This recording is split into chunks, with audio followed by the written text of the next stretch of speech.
제가 마이크 사용을 잘 못해가지고. 네. 네, 이번 20일 동안 다니엘 기도회 강사님 말씀과 간증을 통하여 큰 은혜와 도전을 받으셨지요? 네, 오늘은 좀 가벼운 마음으로 편안한 마음으로 들어주시면 감사하겠습니다. 저는 25년 11월 2일 날 장로 임직을 받고 이번 자 20일 된 새내기 장로 임판주입니다.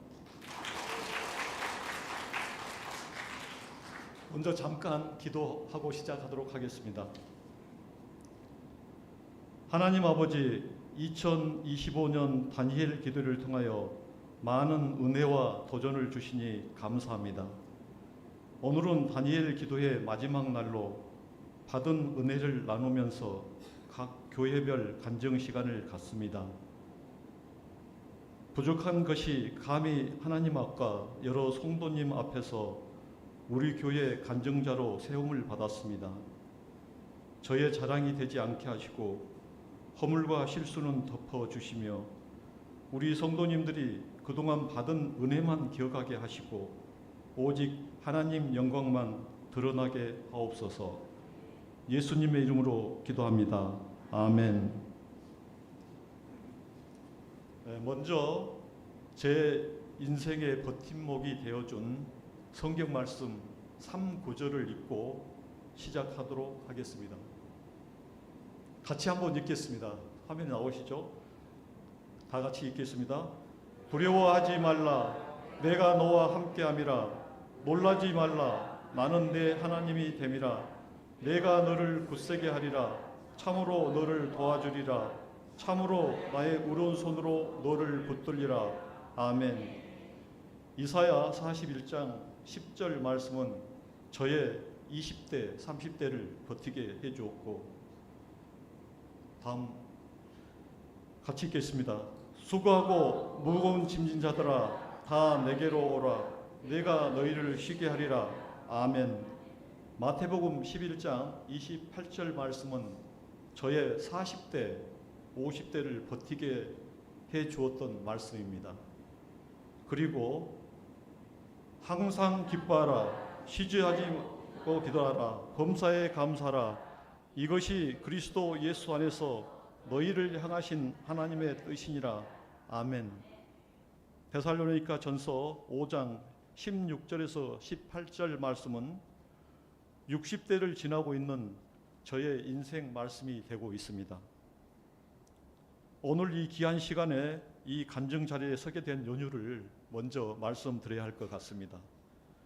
11월 4일 담임 목사님께서 다니엘 기도의 마지막 날 각 지교회별로 간증 시간을 갖기로 되어 있는데 간증을 부탁한다는 예상 밖의 질문을 요청을 받고 간증에 대한 두려움과 막연함이 함께 밀려왔습니다. 잘한다 해도 본전이고 잘 못하면 하나님 영광 가리고 성도님께 상처를 주는 일이다 생각하니 도저히 할 자신이 없었습니다. 그러나 또 한편으로는 장로 세움을 받고 목사님 첫 부탁인데 순종해야 되지 않을까 하는 갈등이 일어났습니다.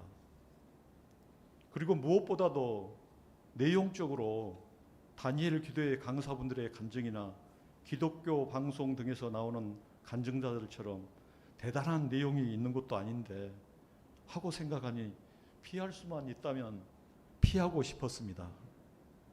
그래서 기도할 수밖에 없었습니다. 기도하면서 내 마음이 어떻게 움직이는지 살피면서 자신과 내면의 대화를 나누었습니다.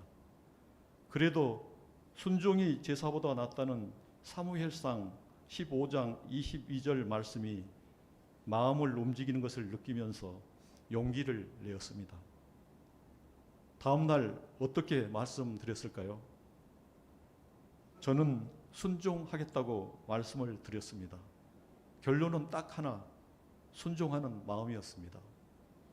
오늘 이 소중한 시간에 여러 성도님 앞에서 감히 간증을 한다기보다는 평범한 저의 삶 속에서도 하나님께서 함께 해 주신 부분이 있었기 때문에 지금 이 자리에 설 수 있었다는 것을 함께 나누고 싶습니다. 먼저 이 부족한 사람을 60 후반에 장로로 세워주신 하나님께 모든 감사와 영광을 올려드립니다.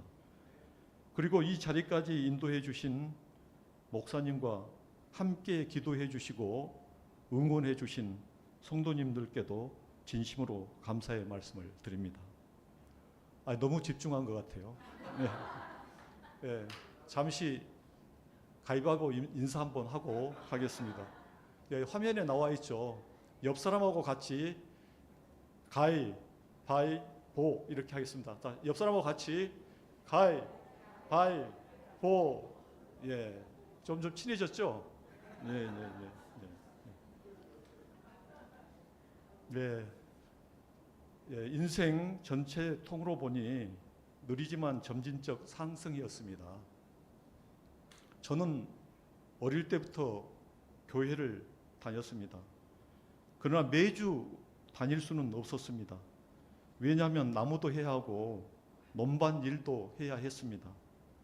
당시 부모님은 교회를 다니지 않고 있었습니다. 우리 고향은 약 200여 가구가 담장으로 연결된 형태로 다닥다닥 붙어있는 바닷가 시골 마을이었습니다. 그런데 우리 교회는 동네 중앙에 랜드마크처럼 우뚝 서 있습니다. 그래서 교회는 어려서부터 친숙하고 익숙한 곳이었습니다. 여러 가정 형편으로 고등학교 1학년을 다니고 학교를 다닐 수 없는 형편이 되어 사회로 진출하였습니다. 먹고 살아야 하는 현실 앞에서 여러 일과 직업을 경험했습니다. 그러나 그 삶 속에서도 고등학교 졸업 검정고시를 독학으로 합격하는 기쁨의 순간도 있었습니다. 저의 10대와 20대는 저에게 고난의 시간이었다고 생각을 합니다.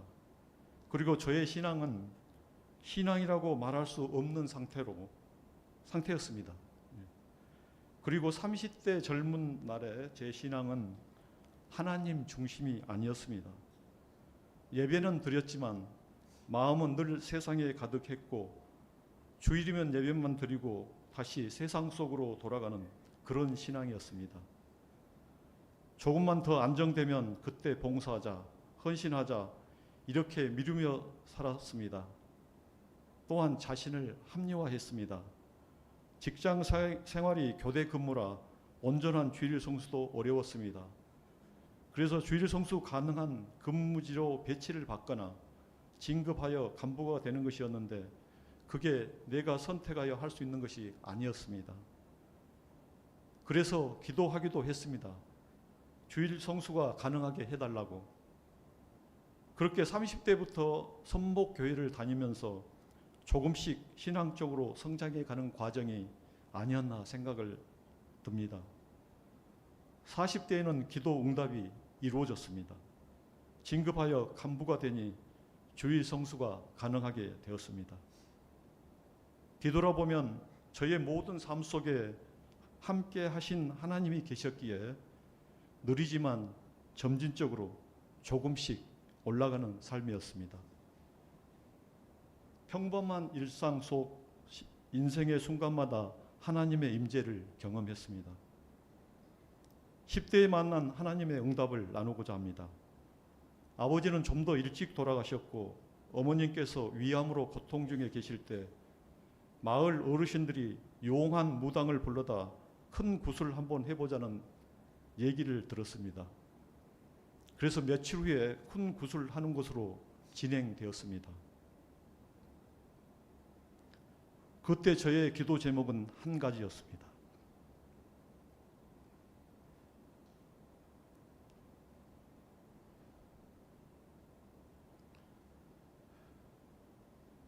우리 집에서 군만은 하지 못하게 막아주십시오. 그리고 하나님의 능력을 나타내셔서 어머님의 병환이 치유되는 기적을 보여주세요. 기적이 나타났을까요? 기적이 나타났습니다. 밤 집회가 끝나고 집에 왔는데 어머니께서 말씀하셨습니다. 어머니께서 교회 종소리가 들린다면서 교회로 좀 데려다 달라고 했습니다. 그래서 그 다음날 오전 집회에 리어카의 어머니를 모시고 집회 장소인 교회로 갔습니다. 당연히 하기로 되어 있는 큰 굿은 취소되었습니다. 할렐루야.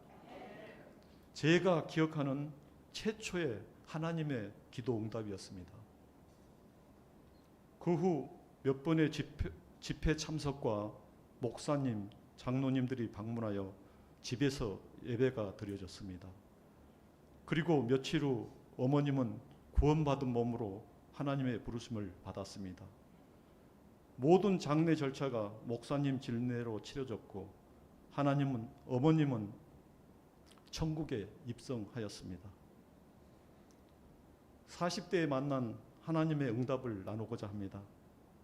신앙이 조금씩 들어가니 주일 성수에 대한 간절함이 있었습니다. 기회가 왔습니다. 간부 시험 대상자가 되었다는 것입니다.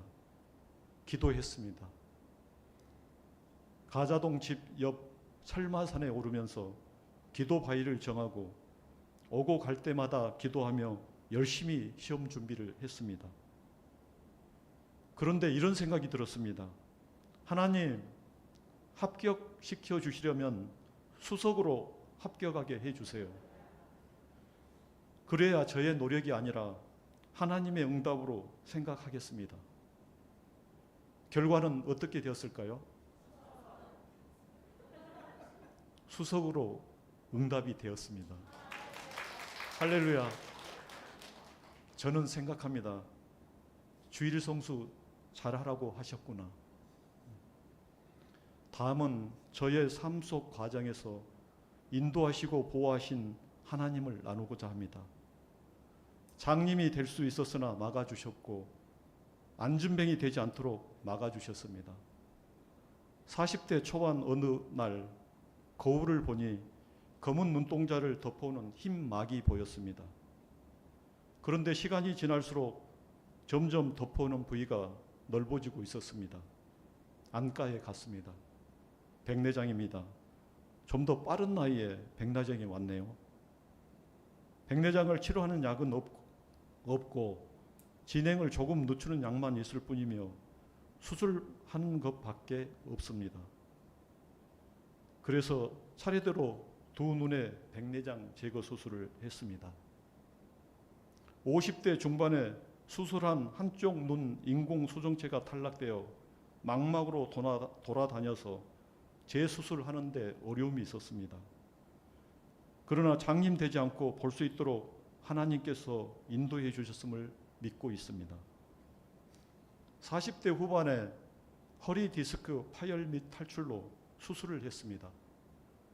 한 달 후 재발하여 재수술을 거쳐 지금 큰 지장 없이 걷고 생활하고 있습니다. 50대 후반에 고속도로에서 자동차 타이어 펑크로 중앙 분리대를 맞고 전복되는 교통사고에서도 큰 부상 없이 살려주신 하나님의 보호하심을 만났습니다. 따르는 뒷차가 피하지 못했다면 상상에 맡기겠습니다.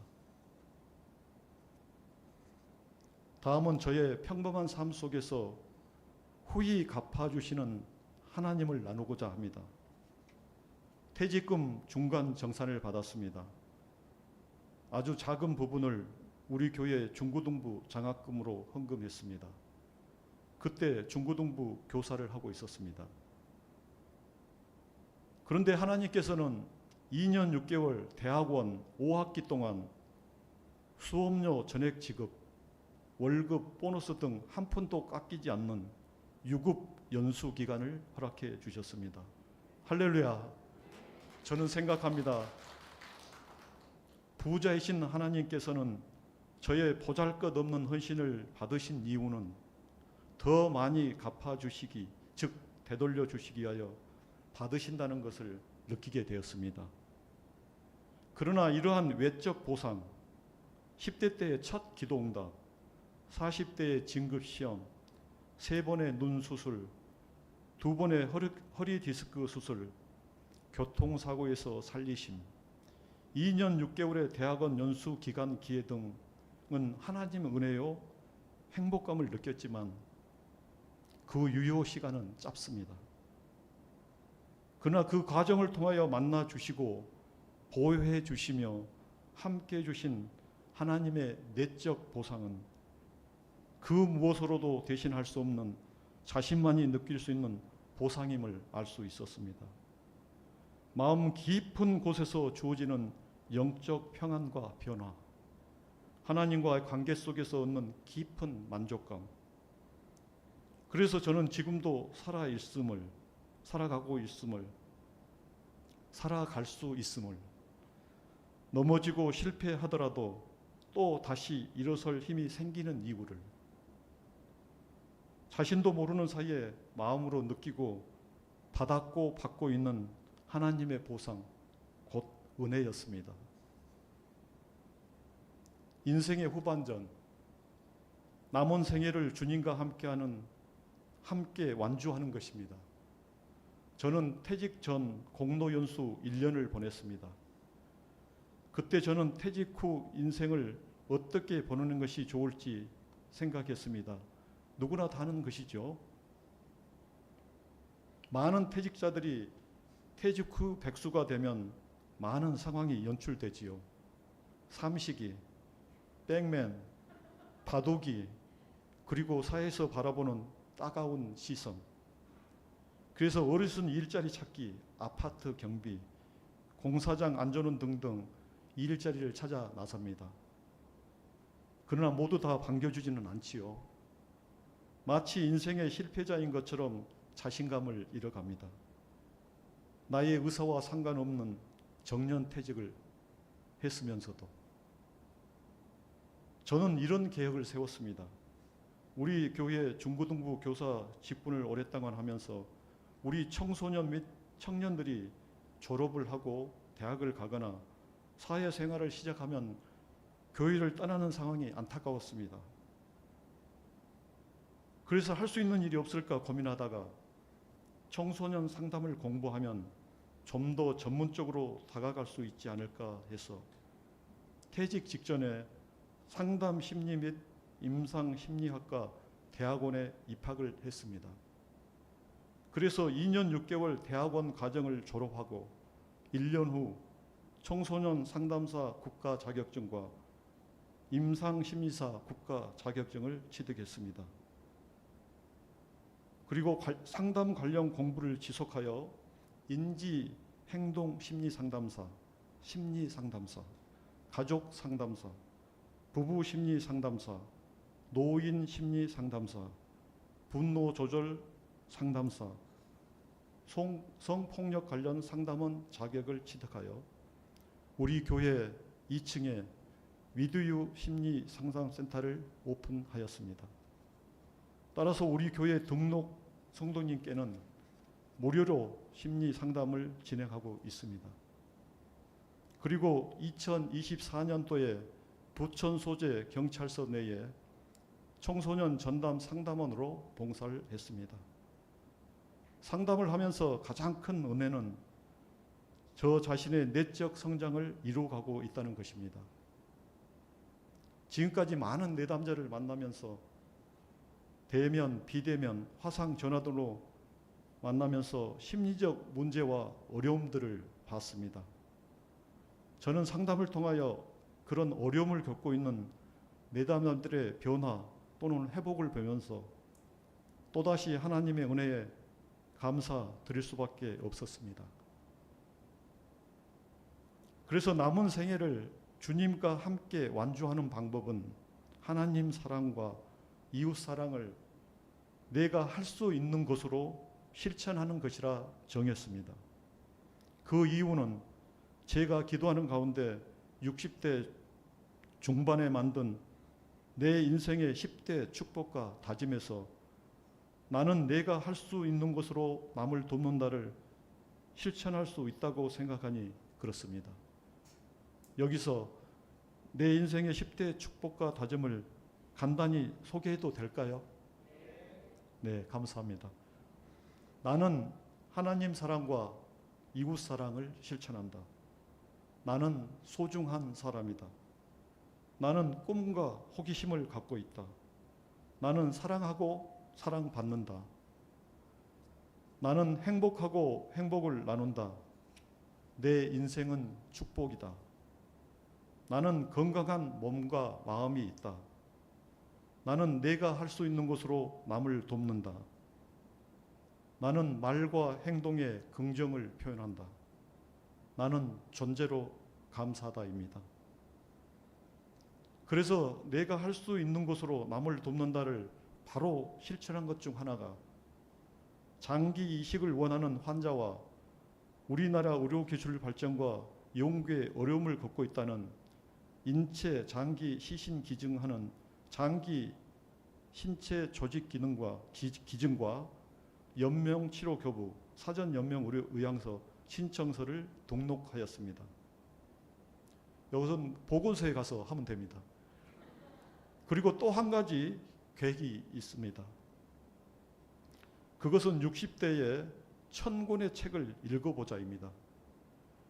이게 계획 목표를 세워놓고 보니 퇴직 후 백수가 가로수 한다는 말처럼 시간이 언제 흘렀는지 모르게 벌써 만 7년이 훌쩍 지났습니다. 그럼 이 시간까지 몇 권의 책을 읽었을까요? 솔직히 잘 모르겠습니다. 초반에는 숫자를 썼는데 중간에 숫자를 쓰지를 못했습니다. 그러나 한 500권 이상은 읽지 않았나 생각이 듭니다. 그래서 지금도 책 읽는 것이 일상이 됩니다. 또한 그것이 상담 심리사로 자질과 능력을 향상시키는 좋은 방법이기도 합니다. 그래서 이것도 너무 감사할 뿐입니다. 장로의 부르심, 나이가 아니라 순종이다. 그러던 중 25년 2월 21일 목사님으로부터 전화를 받았습니다. 올해 우리 교회 40주년 기념과 중직자를 세울 것이라면서 당회에서 장로 후보자가 되었다는 것입니다. 저의 첫 반응은 아닙니다였습니다. 이 나이에 무슨 장로입니까? 좀 더 젊고 신실한 분들을 세워야 되지 않겠습니까? 이런 마음이 먼저였습니다. 목사님께서는 기도해 보시고 이틀 후 23일 가부 답변을 달라는 것이었습니다. 그런데 저희 부부는 올해 계획을 남해로 내려가서 1년 살아보고 앞으로 노년을 어떻게 보낼 것인가 정하기로 이미 얘기가 된 상태였습니다. 그래서 먼저 장로를 해서는 안 되는 이유를 찾으니 8가지가 나왔습니다. 그리고 해야 되는 이유를 찾으니 9가지가 나왔습니다. 그중 하나가 교회 공동체의 장로가 되는 것은 하나님의 부르심에 순종하는 것이다의 것이었습니다. 저는 오늘 장로 고시 응시 과정에 노회 필수 제출 서류 중에서 작성한 소명서를 공개적으로 읽음으로 부족하지만 순종하게 된 마음을 나타내고자 합니다. 소명서 지원 사유. 사람의 제일 되는 목적은 하나님을 영화롭게 하는 것과 영원토록 그를 즐거워하는 것이다에 소요리 문답을 읽으면서 자신을 돌아봅니다. 중학교 때까지 고향에서 교회를 다니면서 학습을 받았지만 청소년 및 청년 시절을 세상 가운데 방황하며 내가 내 삶의 주인으로 삶의 목적과 목표를 정하고 살아왔습니다. 그러나 하나님께서는 세상 가운데 버려두지 않으시고 여러 모양으로 부르셨다는 것을 느낍니다. 믿음 생활하는 배우자를 만나 함께 신앙생활을 하면서 세례도 받고 서리 집사와 안수 집사를 받으면서 교회 공동체에서 직분자로 있었지만 많은 부분에서 온전한 순종이나 봉사가 이루어지지 못했습니다. 잠시는 잘하는 것 같았으나 꾸준하지 못했으며 세상과 적당히 타협하는 모습을 자주 만났습니다. 이제 어느덧 인생 후반을 맞이하여 장로 피택 권유를 받으면서 두려운 마음과 망설임이 많았습니다. 스스로 생각한 장로가 되어서는 안 되는 이유 8가지 중 장로가 되어 신앙 모범이 되지 못할 때 하나님과 공동체 앞에 죄를 짓는 것이다. 교회 공동체의 장로로 세움을 받기는 늦은 나이다. 자신을 위선자로 만들어질까 두렵다 등. 그러나 장로가 되어야 할 이유도 찾아보니 장로로 교회 공동체에 봉사할 수 있는 마지막 기회이다. 교회 공동체의 장로가 되는 것은 하나님의 부르심에 순종하는 것이다. 세상에 기울어져 있는 몸과 마음을 새롭게 하고 하나님께 더 가까이 할 수 있는 기회이다 등 9가지를 찾을 수 있어서 하나님 사랑과 이웃 사랑을 실천할 수 있는 마지막 기회로 생각하고 순종하는 마음으로 결단하게 되었습니다. 부족하지만 장로로 세워진다면 하나님께서 감당할 수 있는 힘도 지혜도 주실 것이라 믿고 목사님과 함께 교회의 영적 상황을 돌보며 말씀과 기도로 공동체를 섬기고 하나님의 창조 목적대로 하나님께 영광이 되도록 힘써 살겠습니다. 사람이 마음으로 자기의 길을 계획할지라도 그의 걸음을 인도하시는 이는 여호와시니라. 잠언 16장 9절 말씀을 믿고 나이가 아니라 순종이다에 순종합니다. 임직 후의 다짐. 섬김의 자리로 하나님의 영광을 위하여.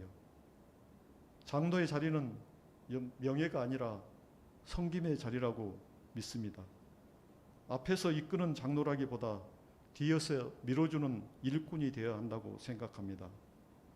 성도님들의 아픔을 함께 듣고 기도로 위로하며 교회가 하나로 세워지도록 돕는 일, 성경과 교회 헌법에 나온 장로의 직무를 성실히 묵묵히 실천해 나가는 것을 저의 사명이라고 생각합니다. 35년을 넘게 다닌 나의 선목교회, 신앙을 떠나지 않게 붙잡아주고 죄 많은 인생이지만 함께 해준 우리 선목교회,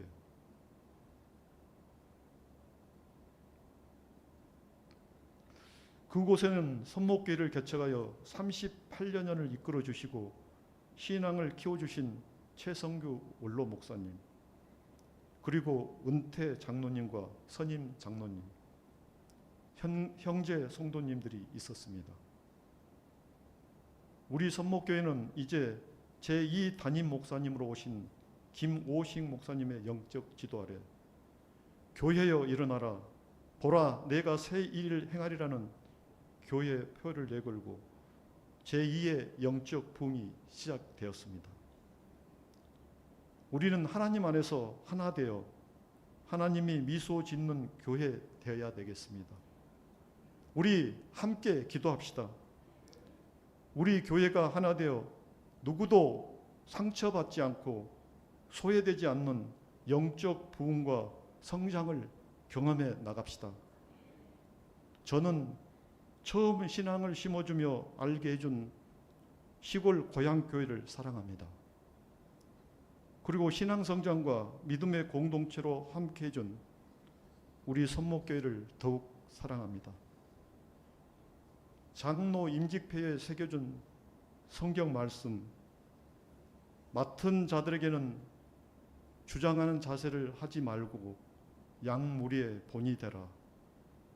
그리하면 목자장이 나타나실 때에 시들지 아니하는 영광의 간을 얻으리라. 베드로전서 5장 3절에서 4절 말씀을 장로의 자표로 삼겠습니다. 결론 및 마무리입니다. 대단한 인생 고비를 통과하면서 만나는 하나님도, 평범한 일상 속에서도 함께하신 하나님도 동일한 하나님이십니다. 어디에서 어떤 상황이라도 거기에 하나님이 함께 하신다면 우리의 삶은 최고의 간증자의 삶이 되지 않을까요? 그래서 우리 모두 이 땅에서의 삶은 예수 그리스도를 나의 구주, 나의 하나님으로 고백하며 전하는 간증자의 삶이라 생각합니다. 저는 누구나 경험할 수 있는 평범한 삶이었습니다. 그러나 돌아보니 제 인생의 모든 순간마다 하나님은 한 번도 저를 놓지 않으셨습니다. 순간순간 작은 부침들이 있었으나 지금까지 하나님의 자녀로 먹이시고 입히시며 가장 좋은 곳으로 예비하시고 준비하여 주셨습니다. 무엇보다 인생 후반전에 흔들릴 수 있는 저의 삶의 방향성과 정체성을 확고히 해주신 하나님께 끝까지 완주할 것을 다짐하면서 하나님 감사합니다라는 고백으로 마치고 싶습니다. 이 모든 영광을 하나님께 돌립니다. 부족한 저의 간증을 끝까지 들어주셔서 감사합니다. 마지막으로 지금 이 순간 성도님들은 저의 자랑이 된 간증은 잊어버리고 하나님의 영광만 기억해달라고 부탁을 드립니다. 그래서 가위바위보 인사를 고감사로 마무리하겠습니다. 다 같이 옆분과 함께 아까 가위바위보 그림 좀 띄워주세요. 를 이번에는 가위할 때 고맙습니다. 보할 때 감사합니다. 할 때 사랑합니다. 우리 옆 사람과 같이 고맙습니다. 감사합니다. 사랑합니다. 네, 기도하겠습니다. 하나님 아버지, 부족한 제가 오늘 이 자리에서 간증할 수 있도록 인도해 주심을 감사합니다. 모든 것이 하나님의 은혜입니다. 오늘 나눈 이야기들이 오직 하나님께만 영광 돌리는 도구가 되게 하소서. 듣는 모든 분들 마음에도 하나님의 영광만 기억하게 해주시고 2025년 다니엘의 기도를 통하여 받은 은혜가 잘 간직하고 우리 모두에게 하나님의 위로와 소망 그리고 동행하심이 늘 함께 하시길 원합니다. 이 모든 말씀 예수님의 이름으로 기도합니다. 아멘. 감사합니다.